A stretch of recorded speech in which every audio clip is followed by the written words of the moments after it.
بې کوره پیغله. کله چې مینه په دوکه بدله شي نو یوازې زړه نه بلکې ټوله دنیا ماتیږي.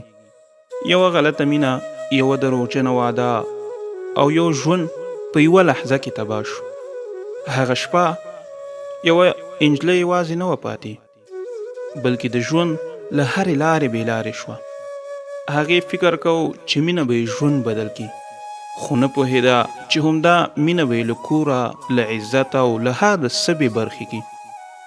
دا کیسه د سدرا ده، هغه انجلۍ چې مینه یې وکړه خو دنیا یې ترې واخیسته.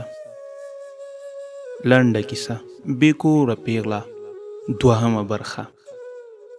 همت موټرسایکل چالان، سدرا ورمنډه کړه، پښې یې ونیولې، زاره یې ورته وکړې، خو هغه یریدلی و.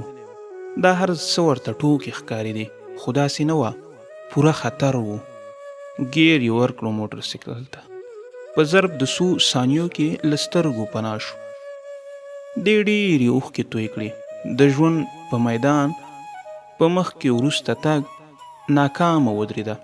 له ډېرې تنهایۍ او ژړا وروسته یې فکر وکړ که واپس کور ته ځم ژوندی مې نه پرېږدي. پلار مې دهقان سړی دی، تربوران به ورته وایي چې په ډېران یې خښه کړه.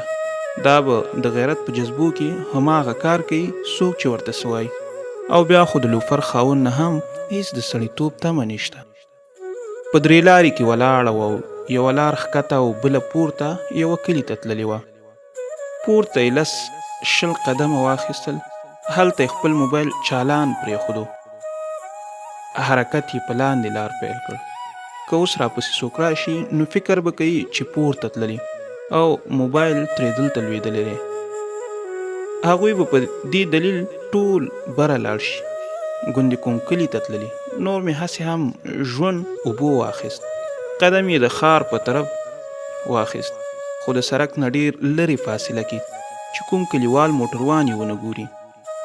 100 فکرونه یې ذهن کې نیولي وو، خو یو هم نتیجه نه ورکوله. په کړي کار دومره پښیمانه وه چې حد یې نه و. 5-6 ساعته مزل وروسته یې د ښار رڼاګانې له نږدې ولیدې. شاوخوا یې نظر تېر کړ، هېڅ نه ښکارېده. له کوچنیو تیږو په ډکه ځمکه یې سر کېښود. ستړیا، ویرې او بېخوبۍ ډېر زر د خوب نړۍ ته یوړه. خو ویرونکي خوب یې ولیدو. د یوې چغې سره نیغه راپورته شوه. شاته یې وکتل، لمر سترګکونه وهل. بیرته یې د ښار په طرف مخ کړو. شونډې د ژړا له لاسه نرۍ نرۍ کېدې. فضا یې له خولې یوه ټپه واورېده. د سهار لمر په غرو راجګ شو. ژوند د اوږو ته مې راخیژه چې دې وړمه. ویستلی حجاب یې په ځان بیرته برابر کړ. قدم وهنه یې پیل کړه. ساعت نیم پس ښار ته داخله شوه. حیرانه وه چې کوم خوا لاړه شي، څه وکړي. شین سهار و، ګڼه ګوڼه هم کمه ښکارېده. د یو دوکان مخې ته د لارې په سر کېناسته. سترګې یې بره نه پورته کولې چې څوک پکې اوښکې ونه ګوري. ناڅاپه یې مخې ته یو لسګون خطا شو. زړه یې درزا شروع کړه، ووېرېده. خپل کور ور یاد شو. زړه یې و چې په چغو چغو وژاړي، خو ځای مناسب نه و. لړزې اخیستې، لاس یې لسګون خواته حرکت وکړ چې بل لسګون هم راخطا شو. زر یې بیرته خپل لاس شاته کړو. تر څنګ لږه فاصله کې یو څو ځوانانو د ریړې والنه وریجې خوړلې. د هغوی غږ یې تر غوږو شو. وګوره، حجاب یې نوی دی، سوالګره نه ده، بل کار ته راوتې ده. نه سوالګره ده، کنې دلته نه کېناسته. دریم ځوان وریجې وخوړې او کتابونه یې له ریړې راپورته کړل.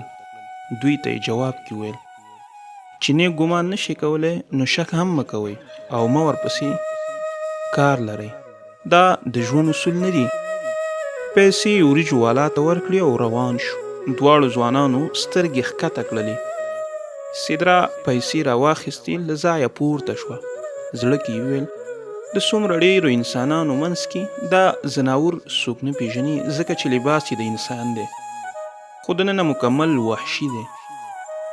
فکر یې وکړ چې د سوال نه بهتره لاره نشته، خو حجاب مې نوی دی او مخې ته شپه را روانه ده، چیرته به لاړه شم.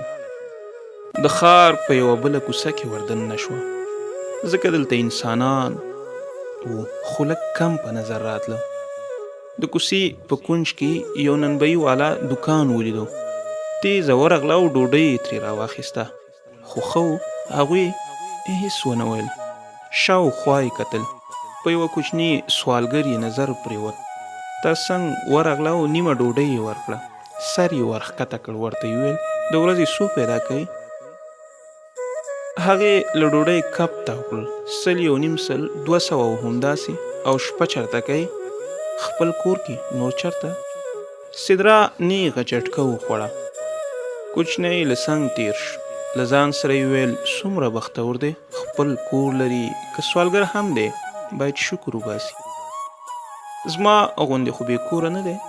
نیمه ډوډۍ یې موټي کې تاو کړه، وږې وه خو زړه یې نه کېده.